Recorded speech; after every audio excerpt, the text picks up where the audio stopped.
Señores, buenas noches. Esto es Luis Novarecio Entrevista. En un instante estoy entrevistando a la legisladora más joven de la República Argentina. Seguro, los otros días que la cruzaba en otro programa el domingo, le decía, quizás sí es la legisladora más joven del mundo. No lo pudimos chequear.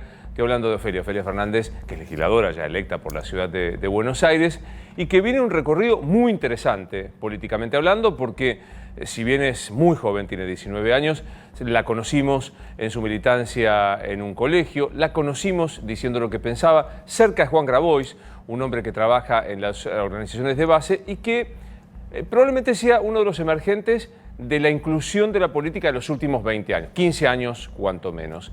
Y es interesante porque hoy se están debatiendo temas que tienen una mirada tradicional.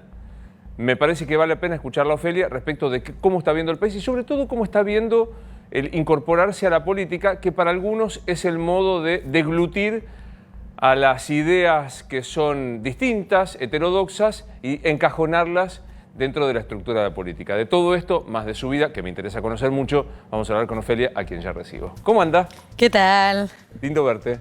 Un placer siempre. Por supuesto, es un placer para mí. Digo, me ves más que a tu familia, me da la impresión, ¿no? Uy, un poco, porque la veo poco. La ves poco, ¿no? Sí, sí.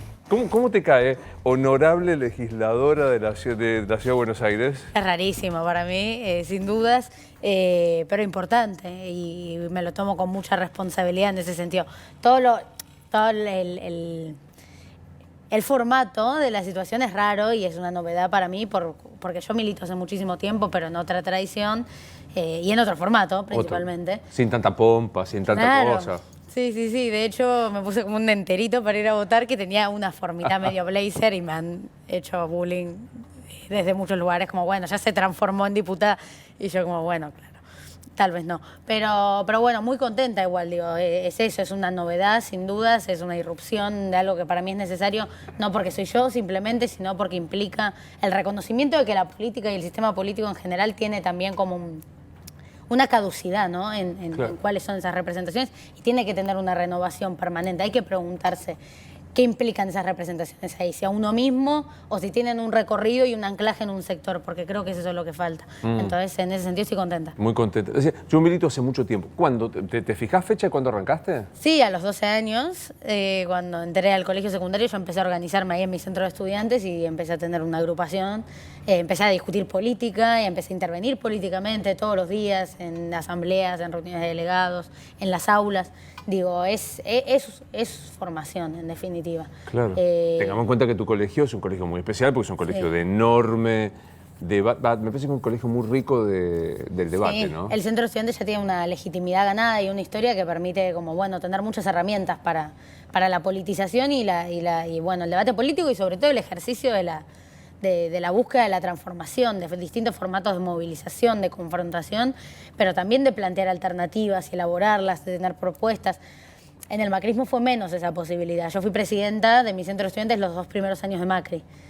Y el cambio para mí fue bastante fuerte, en el sentido de yo no viniendo del kirchnerismo, entendía que se estaba discutiendo qué proyecto de futuro de alguna manera se tenía y de repente estábamos discutiendo derechos mínimos indispensables. Entonces, para mí el debate político le hizo mal el macrismo en ese sentido. Claro. Pero llegaste a los 12 ya con alguna mirada, no quiero caer en las casillas, ¿no? Pero de una mirada, venías de la izquierda, ¿te parecía no o lo fuiste construyendo? Sí, sí, sí. Yo a los 11 ya era como una kirchnerista muy fanática.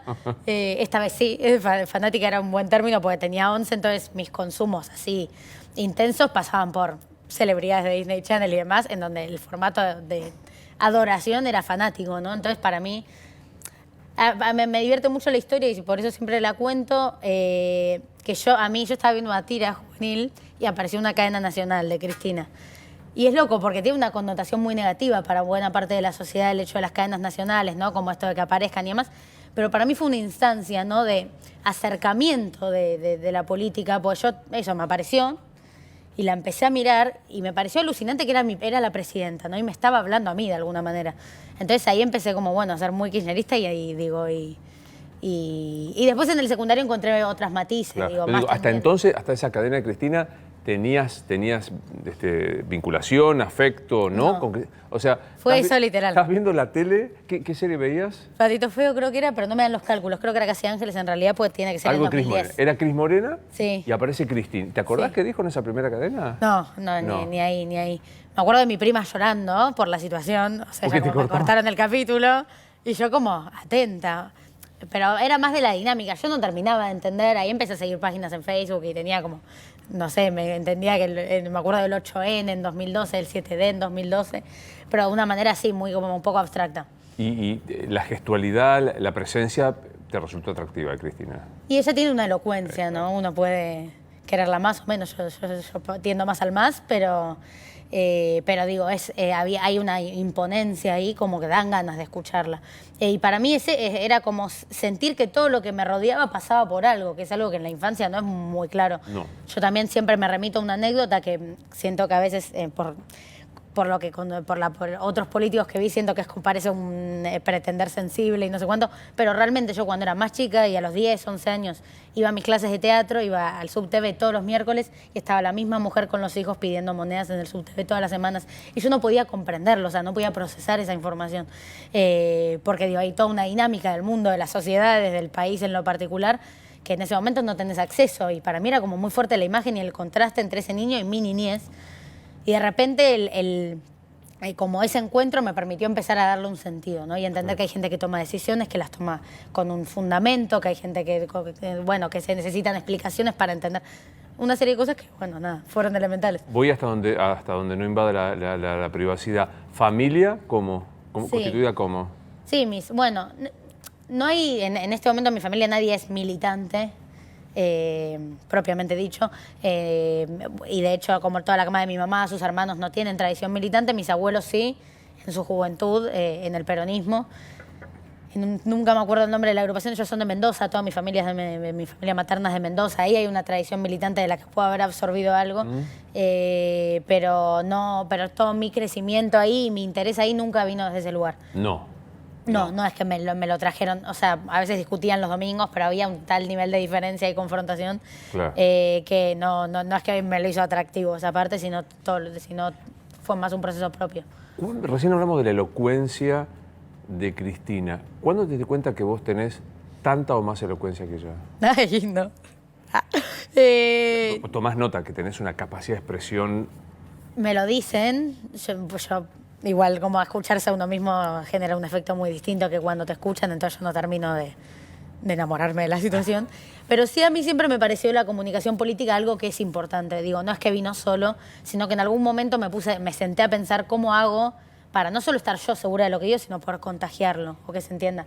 Digo, yo cuando fui presidenta justamente del Centro de Estudiantes, no es que la participación es fácil o natural, sino que había muchas, cuando hay muchas asambleas o hay marchas con consignas muy parecidas, me pasaba que decía, ¿cómo hago para interpelar a esta gente y que sienta que todo puede ser una epopeya de alguna manera? O que la intervención de uno tiene sentido no para hacer una mejor foto, sino porque el compromiso militante uno lo tiene que asumir como la posibilidad de pensar que las cosas pueden ser distintas, ¿no?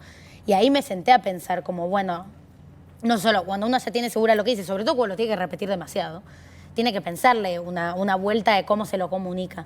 Entonces me acuerdo de una asamblea en la que pensé, distinto, como en toda la conformación del estudiantado de alguna manera y sus prioridades, agarrar una de esas cosas, desde la situación de la educación pública hasta un ejemplo que me acuerdo, es decir, como, bueno, eran menores de edad, pero no importa, que dejaron de fumar Marlboro y ahora fuman Red Point, ¿no? Como ejemplitos pequeños, claro. Pero que de alguna manera yo terminé esa asamblea y fui al rancho más como fisura, digamos, que nunca prestaba atención, me dijeron, muy bueno, posta, me está pasando esto. Qué bueno. Entonces, soy más básico. Hablas lindo, o sea, tenés un manejo del lenguaje, una construcción muy atractiva. ¿Eso qué es? No sé, yo se lo atribuyo un poco al teatro, también yo estudié teatro muchos años y creo que eso te genera como una seguridad o un desenvolvimiento que está bueno y sirve. Creo que es una herramienta y que la política tiene su teatralidad. en ese sentido. Puede ser que lo haya tomado ahí, o no sé, si capaz hablo así, punto. Claro. Pero digo, a los 12, yo te veo leyendo Tolstoy, te veo leyendo que es una cosa así como Proust, no sé, Sí. ¿qué leías a los 12? A los 12 no sé, no me acuerdo, le he caído del mapa probablemente, o sea, no tan elevado. No, depende de cada momento, donde tuve como acercamientos más literarios, pero en la literatura nunca me terminé de hallar, nunca terminé de elegir bien, creo, los libros. Este año un amigo igual me regaló un libro de Murakami que me enamoró y fue como... Mi primer encuentro literario así como lindo fue este año recién, como del que haya absorbido. Bueno, Spinoza me interesó mucho en algún momento, también por amigos que me lo acercaron. Después siempre leí más política. Baruch Spinoza. ¿Qué? Spinoza. Sí. Baruch Spinoza, o sea, leías Spinoza a los qué? A los 15, cuántos? 16. Sí, Muy sí, chapa. Sí, pero también porque yo siempre tuve un círculo muy de esas características que me lo acercó en ese sentido, eso está bueno. Pero también sí medio chapa. El manifiesto comunista lo leí a los 13, yendo hacia universitaria, a educación física, o sea, tenía yo como una curiosidad y quería crecer. Y hoy pones en el formulario, Ofelia, kirchnerista, no, ¿qué pones? Ofelia, ¿qué pones al lado? Y yo soy de izquierda, pero cristinista soy también. Sos cristinista. Sí, porque creo que es algo que Juan también dice mucho. Yo creo que la dirigencia, no me animo a llamarme dirigencia a mí misma, ¿no? Pero digo, las referencias políticas, quienes digo, somos interlocutores de mucha gente en términos políticos, creo que no tenemos que sentirnos siempre de alguna manera un poco elevados a ciertas categorías que tiene nuestro pueblo. Y para mí Cristina es un mito. Yo puedo analizarla como conductora, como líder en algunos puntos o como presidenta en otros y encontrar matices o pensar diferencias, pero está el mito, Cristina, también, ¿no? Esa sensación de cuando, no creo que la compartas, pero cuando ella va y habla a un lugar y la gente se moviliza masivamente y llora y se emociona. Yo de alguna manera también me aparecen esas emociones y creo que las referencias muchas veces pretenden estar por encima de esa sensibilidad y a mí no me interesa. Entonces, como a ella le reconozco eso, hay una anécdota que me parece que es linda, de una docente que se le acerca y le dice: antes de que vos seas presidenta, las niñas en el jardín querían ser princesas y ahora quieren ser presidentas, ¿no? Como un salto ahí en la aparición de esa figura para la historia argentina, que a mí me llegó también y me interpeló y también por enmarcándome bueno, la tengo acá, no en las uñas, pero como Pará, porque no me había dado cuenta. Están, qué difícil. La muestra ahí, mira, mostrarlas ahí a esa cámara. Están esculpidas las uñas con Cristina. Y la boleta. Una loca desquiciada. A confesión de parte. Sí, la verdad sí. Pero, bueno, la cruzaste varias veces a Cristina. Sí, sí. Y a mí lo que yo siempre destaco, porque bueno, ya escucharla por esta misma elocuencia fue como una experiencia muy fuerte, sentir lo rápido que fue el proceso, mi proceso. Claro. Es muy raro, si lo pensás. Yo del 29 de mayo del año pasado estaba exponiendo a favor del aborto, o sea, mi vida cambió y mi exposición creció muy repentinamente. De repente estar sentada ahí para mí fue muy fuerte. Entonces tenía algo como, estaba un poco en esa situación. Pero la verdad la escuché atentamente, ella me traía ciertos diagnósticos de la situación en aquel entonces, fines del año pasado, pero lo que más me llamó la atención es que en un momento, como bueno, ella acusa muchas veces de soberbia, de que no escucha y demás, que se sentó y me dijo: mira, yo con el feminismo tengo muchos problemas, como quiero que me cuentes, ¿no? Y para mí, de una dirigente como de ese calibre, no me imagino a un varón con ese nivel de poder político y de trayectoria, diciéndole a una piba de 19 años, ¿me explicás esto? Y para mí fue muy fuerte, me costó, de hecho, llevar algunas posiciones, pero me pareció un gesto como muy, muy lindo, la capacidad de decir, hay un movimiento político que me supera. Incluso yo teniendo mucha claridad, me supera. Y necesito también como hablarlo con vos. Para mí eso... toda la gente que se me acerca en ese tono para mí es muy positivo. Obvio. ¿Y qué te pasa? Ya te lo pregunté, pero digo, ¿qué te pasa cuando viene el achaque a Cristina? Se enriqueció, fue soberbia, afanó, sigue ¿Qué te pasa con eso? Bueno, con lo primero, ¿cuál es esta palabra? ¿Cuál? A la gente le gusta la plata. ¿Cómo lo ve? Con la ambiciosa, ostentosa. ¿no? Oh, sí, eso. Ostentosa. No creo que sea una particularidad de ella, creo que como es mujer, bueno, toda esta como manía ahora se lo están haciendo a Fabiola también, ¿no? Del precio de la cartera, como una cosa muy verdad, frecuente, el el precio de la cartera. El precio del traje de Mauricio Macri no es que debe ser muy barato tampoco. El tema es que a la mujer se la ve, digo, por una categoría a la que se le impuso, de que solo sirve para el shopping y la crianza, no sé qué, se le busca más ese detalle. Yo creo que no es una condición única de ella. Sin embargo, por supuesto, yo tiendo a pensar que la renovación política tiene que empezar a generar referencias que se alejen un poco más de ese mundo, ¿no? Yo lo hablé, de hecho, en tu programa una vez, creo que no ayuda a la cercanía con las necesidades y las creencias de nuestro pueblo y de la gente a pie, si se quiere, estar tan por encima, ¿no? En ese sentido.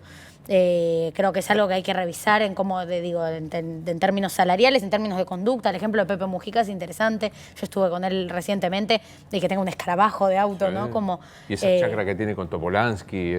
O mismo que te decían, ¿no? Me decían unos uruguayos que cuando él era presidente lo veían en un café con todos los papeles desparramados, así como bueno, con total normalidad. Un tipo laburando. Claro, y eso para mí hay que ir en una búsqueda un poco más parecida a eso. Eso sí puede ser una crítica, pero creo que hay que en realidad tener una disposición a futuro, a no construir una clase política, con tanta mayúscula. Te cruzás con alguien y te dice, Cristina se enriqueció, Cristina afanó. ¿Qué decís vos? No, yo digo, con todo lo que tiene que ver con la corrupción y demás, yo no puedo entender, esas caracterizaciones desde una búsqueda de la justicia. O sea, no veo esa caracterización de ella como una búsqueda de justicia en relación a eso en la mayoría de los casos. Creo que por el proceso latinoamericano me espantó la situación, el caso de Lula, que siga preso, con todas las evidencias que aparecieron de lo turbulento que fue el proceso de judicialización ahí, con Moro como ministro de Justicia. Creo que acá también, que todas las causas le caen siempre a Bonadío, con lo poco que tengo, que sé el tema en términos académicos, si se quiere, que todas las causas le caen a Bonadío. Hay ciertos elementos que me hacen pensar que es parte de una orquesta de persecución política, en realidad, no judicial, que sobre todo porque pienso que no es un gobierno el que está ahora, que es el abanderado, de estas acusaciones, alguien que pueda hablar muy liviano de cuerpo. Total. De la situación. Sí me parece que igual hacer estos planteos no tiene que ser eludir la corrupción como problema, pero sí empezar a pensar entonces dispositivos que nos permitan eliminarla, justamente por lo mismo. Yo no pienso la intervención política desde ese lugar y realmente no puedo conectar con la sensación de quien entra supuestamente a transformar la realidad de alguien en un área específica, pensando en como su propio enriquecimiento y una carrera individualista y personal hacia una riqueza además excesiva a costa de la guita de la gente. Yo eso no pienso la militancia así, no empecé a militar por eso y no entro a la política en búsqueda de cosas para mí, sino en búsqueda de cosas para mí en términos colectivos o para otros y para otras. Como tuviste bronquitis, si tenés frío, me avisás que apagamos el aire. No, estoy perfecta. Yo también la paso, yo soy del Capitán Frío, así que con este tema. Vine de lana. ¿Y para qué sirve la guita? ¿En qué sentido? En la vida, ¿para qué sirve la guita? Bueno, para cubrir necesidades seguro, yo tampoco igual me voy a hacer la que aplico una teoría del buen vivir en mi vida cotidiana y punto. A mí creo que tenemos derecho como a comprender la felicidad en otros planos, en el derecho a poder irse de vacaciones, en una búsqueda estética que para mí es como siempre es muy divertida, como de qué ponerte, hay un montón, no es que no quiero ser hipócrita en ese sentido, pero no me parece que tiene que ser una búsqueda excesiva.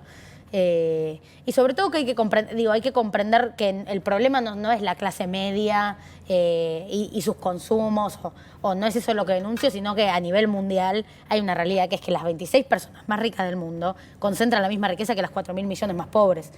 Creo que ahí están esos excesos que hay que revisar y pensar de otra manera. Pues bueno, también estamos en el siglo XXI, entonces hay ciertos consumos que aparecen y para mí son sanos, el tema es cómo se distribuyen. Total. Pero en términos de honestidad, sabiendo que es un mito y que vos la admirás, que la tenés en las uñas, ¿ponés las manos en el fuego? ¿Ponés las manos en el fuego por Cristina? Yo creo que sí. Sí. Es una expresión rara la de poner las manos en el fuego, pero sí. Sí, a mí me parece que yo divido en dos categorías, ¿no? Para mí está el militante político y está el profesional de la política. Lo digo de manera peyorativa, no todo profesional de la política, en los técnicos, son malos, pero para mí está el que tiene convicciones y se conmueve por causas colectivas y por realidades de otros y de otras, y está quien se mueve por una ambición personal, por una búsqueda, digo, de lo que nombraba antes. Para mí ella es una militante política. Muy interesante la discriminación entre el tipo que usa la política como un modo de satisfacer sus deseos personales y el que, en cambio, aún satisfaciendo las cuestiones más básicas, quiere transformar la realidad de otros, o de muchos, o de su entorno.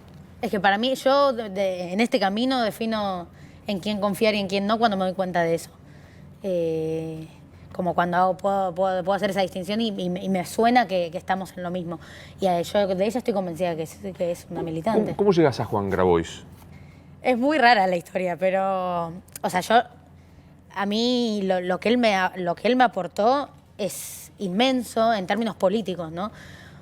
Porque yo, bueno, en mi recorrido del centro de estudiantes se movilizaba, discutía además, y había una movilización, o sea, un tipo de movilización que sucedía en la Plaza de Mayo frecuentemente, y yo no registraba o no entendía a qué respondía, que era la de los movimientos sociales. Tardé mucho tiempo en saber lo que era. Era como que capaz pasaba justo, pues iba al Nacional de Buenos Aires o lo que sea, y veía que había una gran movilización y nunca supe muy bien qué era lo que estaba pasando. Recién el año pasado conocí la experiencia de la CETEP, por ejemplo, del MT en lo particular, de Juan Grabois como referencia. Lo escuché en un panel con Axel Kicillof, Miriam Bregman, un panel muy interesante, ¿no? Porque te traían cosas muy diferentes. Pero no, eso fue una novedad para mí. Y yo a Juan, yo tenía un programa de radio con unos amigos el año pasado, y lo invito para entrevistarlo, y él me responde: ¿vos sos la hija de la Revolución de las Hijas? Yo le digo, bueno, no sé, pero ya me responde eso, y cuando llega al estudio me dice: mira, yo estoy armando el Frente Patria Grande como una manera de intervenir como en esta etapa electoral desde este perfil, con estas construcciones y demás, y dije, bueno, y desde ahí lo conocí, y mi vínculo con él es muy fuerte. Y yo caracterizo esta etapa, digo, creo que uno de los muchos elementos que nos permitió la derrota electoral del domingo pasado es la emergencia del movimiento feminista y los movimientos sociales como un actor protagónico y relevante en la política argentina. Y yo de alguna manera vengo del recorrido del movimiento feminista y me expreso desde ahí, y él de los movimientos sociales. Entonces creo que es un complemento que a ambos nos sirve mucho. Yo contarle un poco de lo mío y él de lo suyo. Él es medio reactivo con las feministas, ¿viste? Que tiene un costadito que le cuesta. Sí, bueno. Ni hablar del aborto y demás, ¿no? Sí, tiene amistades complicadas él también. Le tengo que ganar el círculo. Bueno, del Papa, el señor Papa Francisco, pero hacemos chistes, ¿no? De esos, primero, como entendemos que hay puntos a donde como que quizás él está en una situación, yo en otra, y no como... Somos los dos muy respetuosos de quién tiene que representar esos elementos. O sea, yo no me voy a poner si yo tengo alguna diferencia en relación a cómo él plantea, bueno, a su organización, a algunas conquistas del sector, alguna rama, no me voy a poner a intentar discutirlas muy en voz alta, porque entiendo que él es el que representa eso y el que tiene anclaje ahí como para tener una verdad más cercana a la realidad de ese lugar. Y él tiene el mismo respeto conmigo. Él puede pensar lo que sea de algunas cosas, pero sabe que él no puede hablar del tema, que no tiene autoridad para hablar del tema, porque no viene la formación ahí, no viene una formación ahí, ni es lo que lo conmueve cotidianamente y moviliza. Entonces él me escucha mucho y yo lo escucho mucho. Ayer o anteayer, no me acuerdo, Juan Grabois dijo: el pueblo tiene mecha corta, estamos en un momento de... Contame qué percepción vos tenés de la expectativa con Alberto, la enorme, fenomenal crisis que tenemos y que todavía llega hasta el 10 de diciembre con Macri en la presidencia, y esto de la mecha corta. ¿Compartís lo que dijo Juan? Sí, digo, estamos en una situación muy difícil, eso creo que se siente. Creo que también hay una serie de provocaciones que nos ayudan al clima en el que estamos. Las declaraciones de Pichetto de hoy me parecen repugnantes en ese sentido. Digo, hablar... ¿Cuál de todas? Claro, tiene muchas él.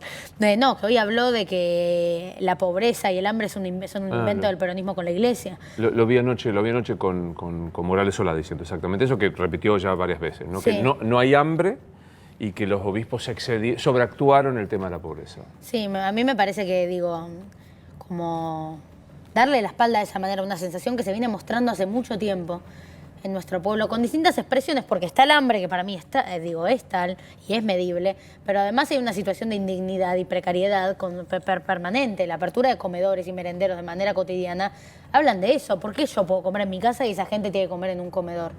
A veces hablamos, desde nuestros movimientos, de que en realidad nuestro objetivo no es abrir comedores, es que no se abra ni uno más, porque la gente puede comer las 4 comidas en su casa.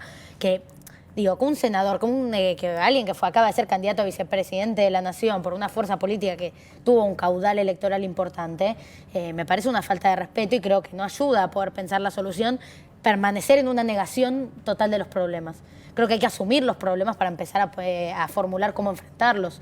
Y sin dudas hay me parece que algo que también dice seguido Juan, tiene que ver con que los gobiernos, también tender neoliberales, se ocupan de defender sus propios intereses, los intereses del poder real, y tensionan y contienen lo más posible los intereses de nuestro pueblo.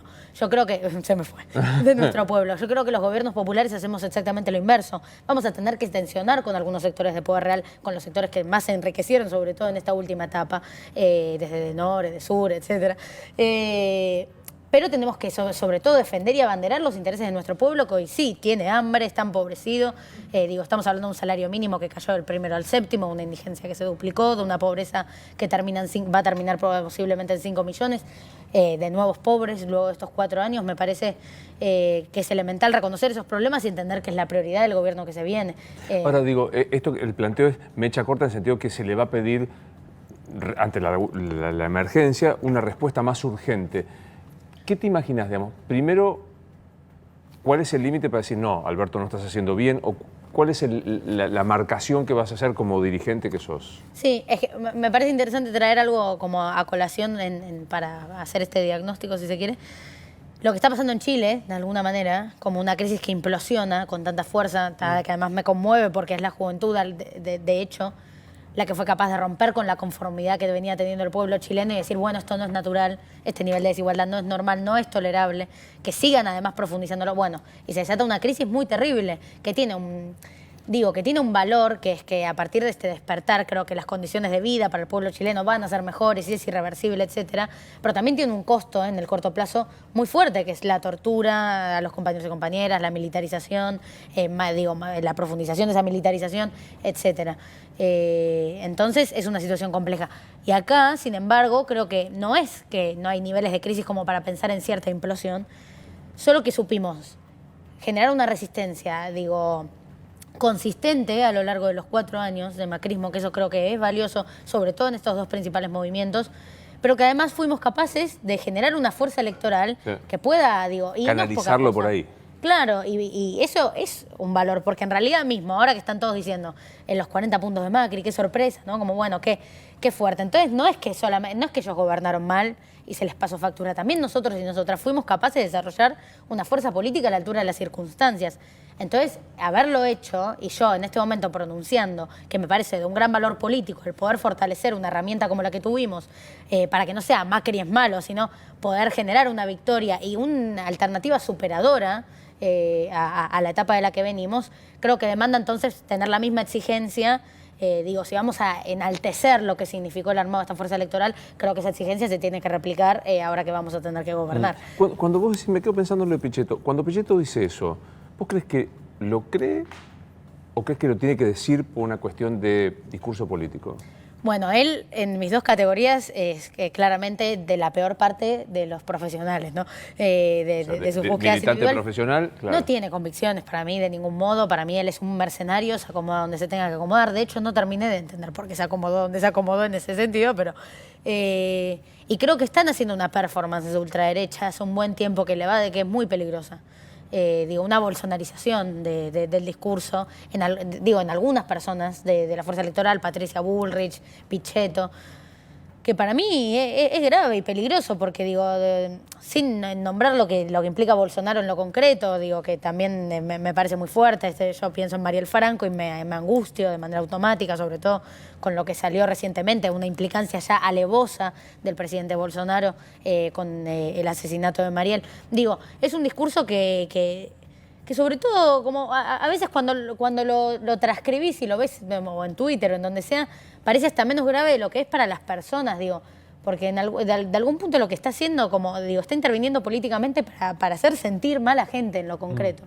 Cuando habla de multinacionales del cartón, de planeros, que no quieren trabajar y demás, para toda la gente porque estos nos vendieron que vivíamos en una meritocracia, que cada quien iba a tener lo que se merecía, y en esta Argentina nadie trabaja menos y todos y todas estamos peor. Entonces, para que quienes peor están, mirá vos, son los que más están trabajando posiblemente. Claro. De una changa a otra, para intentar llevar un plato de comida a la casa. Y que un tipo como él diga, muy liviano de cuerpo, que esa gente no está trabajando, o que en última instancia se merece lo que tiene porque le falta esfuerzo, para mí es un discurso muy peligroso. Definime a Mauricio Macri. Muchas definiciones se me pueden venir. La que vengan. Bueno, yo creo que el peor presidente que vi en mi vida, no que significa tanto porque mi vida es corta, pero me parece que es una persona cínica, completamente cínica. Creo que el nivel de mutación de discursos que tuvo del 11 de agosto para acá, no te estoy hablando a lo largo de los 4 años, que también es bastante interesante de estudiar cómo era, pasamos de podemos vivir mejor a estábamos demasiado bien, ¿no? Como una mutación muy concreta que de asumir su propio fracaso con sutileza, pero el 11 de agosto para acá, pasar de retarnos, de echarle la culpa al electorado, a los 70 años, 50 de peronismo, no sé, ya ni se entiende, a después decir que han escuchado lo que tenían para decir las urnas, que como las escucharon, sí se puede, y sí, digo, hay una cosa ahí que para mí es cínica, que es perversa, que es de moverse de acuerdo a la subjetividad que rige en un contexto, según lo que va diciendo, para desarrollar un proyecto político que para mí es de miseria planificada, no se me ocurre otra característica. Miseria planificada. Sí. Sí, yo lo digo así, pero porque yo no creo que fue un fracaso económico, simplemente. Yo creo que hubo una intencionalidad de enriquecerse entre ellos y sus amigos y que el resto haga lo que pueda, ¿no? Y para mí eso es perverso. Como cuestión de género, ¿te provoca lo mismo? ¿Te genera alguna otra cuestión, María Eugenia Vidal? A mí María Eugenia Vidal me parece que es parte del mismo proyecto político, la rechazo de igual forma. A mí me molesta también lo mismo, me parece que como algunos lo ponen en la performance de ultraderecha o en la performance bolsonarista, allá están intentando armarle un personaje de empatía con nuestras causas feministas, etcétera, que pasan desde lo absurdo hasta lo concreto, para mí lo mentira que es, desde decir un día que sus hijas están a favor del aborto y otro día decir que están en contra, que es algo que hizo, y yo todavía no termino de entender qué significó ese gesto. Pero también digo, en muchas cosas que ella se intenta imponer como una figura de una mujer que batalla, casi desde el feminismo, pero sin embargo, si una ve la gestión del macrismo en términos de género concretamente, una mujer que fue cómplice de eso, para mí, no merece ningún tipo de respeto ni solidaridad. Una entiende la sororidad, un concepto clave en el movimiento, como al entender las realidades que sufre la otra por sobre cualquier cosa. Si Vidal sufriese algún tipo de violencia, sin lugar a dudas como feminista, a mí eso me generaría un sentido de disputa compartida con ella. Pero no es el caso, yo creo que ella es cómplice, un gobierno que nos ha dedicado 11 pesos de presupuesto para atender casos de violencia de género por mujer, lo cual es terrible, porque si entendemos que el problema principal, nodal de la violencia de género es que no tenemos independencia económica. La mayoría de las veces lo que pasa es que una mujer sufre violencia de género, pero no maneja la plata del hogar y es como, bueno, morir en la supervivencia o pensar que tal vez él no me mata, ¿no? En esa dinámica, pensar en 11 pesos que no puedes tomarte ni un colectivo, me parece una falta de respeto y ella es parte de esas políticas. ¿Le concedes al menos el ubicarla en la categoría de militante o es una profesional de la política? A María Eugenia, yo creo que también es una profesional de la política. Yo a ellos no les creo las convicciones, ellos no vienen de militar. De hecho, la fundación, lo sé que fundacionales del PRO, en el 2012, si no me equivoco, es que la política ya está, ¿no? Y que ahora es la hora de los empresarios. De hecho, creo que despolitizan permanentemente y atacan nuestras formas de resistencia. A la vez, es raro, para mí no termino de entenderlo por momentos, porque son gente que ha incentivado temporizadores a protocolos represivos de movilizaciones, son gente que ha dicho que somos piqueteros que no sé cuánto, y sin embargo ellos organizan el Sí se puede y son una expresión de paz, de esperanza y demás de manera automática. Ellos movilizan y es una movilización hermosa, blanca, pura. Nuestras movilizaciones son negros, son choriplaneros, son de un caos para el tránsito. Entonces, como esta doble vara para mí es bastante exótica y creo que es como una manera, de ellos recuperar la tradición militante innegable del pueblo argentino y agarrar algunos elementos cuando les es necesario, como en el Sí se puede. ¿Qué te pasa con Elisa Carrió? Bueno, Elisa Carrió, que creo que tiene un nivel de impunidad que a veces me parece ya demasiado fuerte. Las barbaridades que dice, ahora ya se ha retirado. A mí me mata porque yo fui primera tendencia en Twitter el día de la elección como si fuese presidenta electa porque iba a cobrar el mismo salario que el resto de los legisladores, incluso siendo la única que criticó esa situación y ya pensando una manera de elaborar un criterio más que dijiste justo. que te hacía ruido, que te... Sí, no, y lo estoy cambiando. Yo no voy a cobrar eso, ya lo tengo decidido. Tenemos que terminar de definir el criterio para, bueno, es una larga discusión. Y todo Twitter descontrolado por esa situación y Carrió se retira en marzo para tener las vacaciones pagas y está todo bien, digo, bueno, o sea, una cosa que ya a ella no se le exige absolutamente nada. Y en general es una figura como, bueno, muy contrastante con mis valores, con mis principios. Es muy generacional también, digo, hay una cuestión ahí que es muy fuerte. Pero bueno, creo que ya de alguna manera con su retirada no tengo mucha necesidad de delimitarme porque creo que ya está claro, pero desde comparar a Maldonado con Walt Disney hasta decir que ya iban a venir a votar en un contexto de pobreza total y de miseria de miseria a gritos, hablar de que sus votantes estaban esquiando en Europa y se iban a llegar, me parece una falta de respeto a una funcionaria. Ni hablar de que no iba a las sesiones, etcétera, como una figura incompetente también de alguna manera. Contame, ¿qué soñás? ¿Qué sueños tenés? Sueños, no, pensé que literal, cuando dormía. No, si querés hacemos Hacemos terapia. Una terapia. ¿Sos hija del psicoanálisis? Tengo, sí, dependiente total del psicoanálisis. Le mando un beso a Paloma, que me ha ayudado mucho este año. No, ¿qué sueño? Sueño muchas ¿Por qué te cosas. ayudó mucho, Paloma? Paloma, y a mantenerme en mis cabales, ¿viste? Bueno, dejar de ver Twitter, por ejemplo, que ponen, eso. Venir al club. A mí me llevó un año. Sí, a mí también. Un año de sesiones para lograr desembarazarme del Twitter. Es terrible, es buscar tu nombre y sufrir directamente. No hay que googlearse. Pero bueno, otro día charlamos Sí, pero ¿qué soñás? Sí, yo creo que soñar es fundamental para la construcción política. Yo soy muy cursi con esas cosas, realmente. Venga. Y en casi todas mis arengas intento hablar un poco de eso. Porque estamos en un contexto muy difícil que demanda pensar, digo, que tenemos grandes acuerdos en relación a pensar cómo poner a la Argentina de pie, que la gente no tenga hambre, que la gente tenga un plato de comida, un trabajo, cosas que para mí no deberían ni ser discutibles. El tema es que yo entendí esta búsqueda, no solo como recuperar ciertos niveles de dignidad, sino recuperar el futuro. Y recuperar el futuro tiene que implicar discutir cuál es ese futuro. Y para eso creo que la militancia tiene que desarrollar sus imposibles. Y a mi generación la vengo agitando, con que tenemos que desarrollar cuáles son nuestros imposibles, cuáles son nuestros horizontes.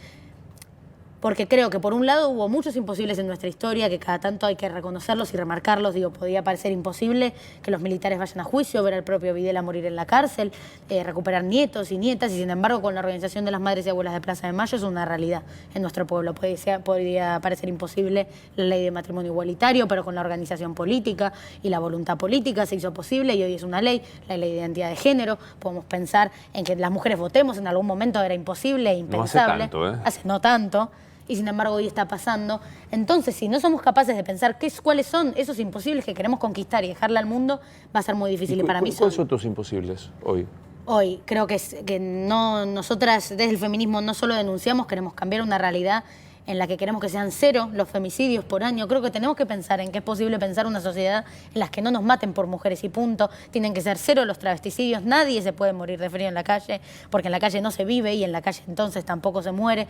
El aborto tiene que ser legal, seguro y gratuito. Ese creo que es bastante posible ya y es bastante cercano. Creo que hay muchísimas cosas que hay que poder empezar a pensar, que hay que ponerles el cuerpo y que pensar. Bueno, en esto de que soy un poco cursi, hay una frase que dice, seamos realistas, hagamos lo imposible. Lo imposible solo tarda un poco más. Entonces yo estoy convencida de que no por esperanza, no por suerte las cosas van a ser así, sino porque estamos militando todos los días para eso. Y para mí la gente que le pone el cuerpo todos los días a que una realidad sea distinta, tarde o temprano gana. ¿Y por qué haces esto? Y me nace, yo ya ni lo recuerdo. Yo creo que la militancia no es un hobby, no es una actividad, es una forma de vida, es una forma de pensar el mundo, de transitar la realidad en la que vivís. Creo que hay entes, personas que buscan que la realidad sea sencillamente un paisaje, ¿no? Uno lo recorre y lo ve, y es así, y es inmutable. Yo pienso exactamente lo contrario, que la realidad es lo único que está en disputa para siempre. Creo que la realidad siempre va a estar en disputa. Qué hermosa frase. La realidad es lo único que está en disputa. Siempre te lo voy a afanar. Sabés que te lo voy a afanar, definitivamente. Pero digo, perder, sacrificar, no sé cuál es el verbo, no me viene. ¿En lo personal por esta historia? Sí, digo, esto no es lo cómodo para mí, seguro. Indiscreto total. ¿Estás sola? Sí. Sí, Y sí, sí. me imagino que tiene que ver con que hay que estar con tiempo para... Sí, sí, igual también capaz vendría bien para cuando llego cansada. No, no, no, ¿Querés no que hay hagamos, tiempo. querés que Pero- hagamos ¿Un casting? hacemos un... No, pero igual estoy bien, también me va bien en este formato. No, no quiero ventilar demasiado, pero no, yo no es lo más cómodo que podía hacer, sin duda, digo, sobre todo la política institucional, que es, además de demandante, un ambiente de mucha hostilidad. Y no a nivel personal, individual. Ya el año pasado me había sentado como una referencia a un proceso colectivo de organización y me podía quedar desde ese lugar más cómodo, más calladita en algunos planos, pero yo nunca me pensé así, nunca me pensé de manera demagógica ni por comodidad. De hecho, yo entiendo que la vida para que cambie es incómoda. Uno no se mueve cuando está cómodo, se mueve cuando está incómodo. Desde la metáfora más absurda de que estás en tu cama y si cambias de posición es por incomodidad. La vida, la realidad, te demanda acciones cuando ves que cuando hay contradicción, cuando hay tensión. Entonces yo entendí que esto era necesario para cómo yo formulo la vida y Pero cómo creo que se contame, transita. de puro curioso, ¿crees Sí. en el matrimonio? No me imagino, no creo que lo necesite. Creo que las futuras generaciones están formulando el amor en otra clave también. Decime viejo ahora ya. Señor, le explico. A ver, siéntese que le voy a hacer un cuadrito. Le voy a hacer unos esquemas. No, yo creo... igual le doy espacio a eso. Yo como, bueno, soy una persona de mucha energía, entonces capaz me levanto a las 7 de la mañana, estoy hasta las 11 de la noche de un lado para el otro, y a las 11 de la noche me veo con mis amigas y me voy a una fiesta o a algún lugar y desconcentro toda esa tensión y esa ¿Hay presión. fiesta? Digamos, se sale a bailar y eso? Sí. ¿Qué? Casi siempre, casi todos los viernes me hago esto. Mira ¿pero qué? ¿Punchi punchi? ¿Qué? Punchi punchi. Voy mucho a la Breche, que es una fiesta que ya tengo como muchos amigos, como con los que vamos muy de conjunto, muy seguido. Música electrónica no te veo, ¿sí? No, a veces sí, pero no tanto. No, poquito. No, es más, no sé cuál es la dinámica de la Breche, pero es como, bueno, como una cosa relajada en la que me siento cómoda también. Bueno, con la gente con la que voy. Tengo una amiga que se llama Ángela Torres, que me la conocí hace un año más o menos, y fue una amistad muy fuerte. Que nos ¿Pero Ángela entendemos Torres, la que mucho. todos conocemos? La que todos conocemos. ¿La nieta de Lolita Sí, Torres? sí, sí. No, que ya somos idénticas, aunque Muy no parezca, parecidas. No, físicamente no Sí, sé. re. ¿Sí? Re. Vale, voy a decir. Pero no, en personalidad, en muchas cosas, y con ella es como mi plan de escape casi siempre.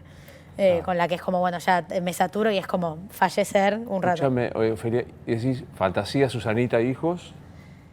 No, son muy lindos los bebés igualas. Me pasa eso, los pero me tengan- dan ganas de tener uno como de juguete. Que los tengan, o sea, son re lindos mientras los tengan los otros. Claro. Eso me gusta que estén por ahí, jugar un rato, pero todavía no me veo. Soy todavía muy pendeja, entonces es verdad. tiendo a pensar que tengo tiempo para Es pensarlo. verdad, Tengo tenés 19 re años. tiempo, tenés 19 apenas. Sí. Cumplido hace un rato. No, en abril, o sea, ya estoy más cerca de los ¿Qué día 20. de abril? 13. Bienvenida al signo. Aries. Somos 17. todos arianos. Alberto es ariano. Somos todos arianos. Nada, no, uno a los 19 no hace eso. A los 39, Ofelia es... No sé. No proyecto mucho yo. Imagínate que si a mí a los 17 me decías, Ofelia, a los 19 es, entonces he dicho, no sé.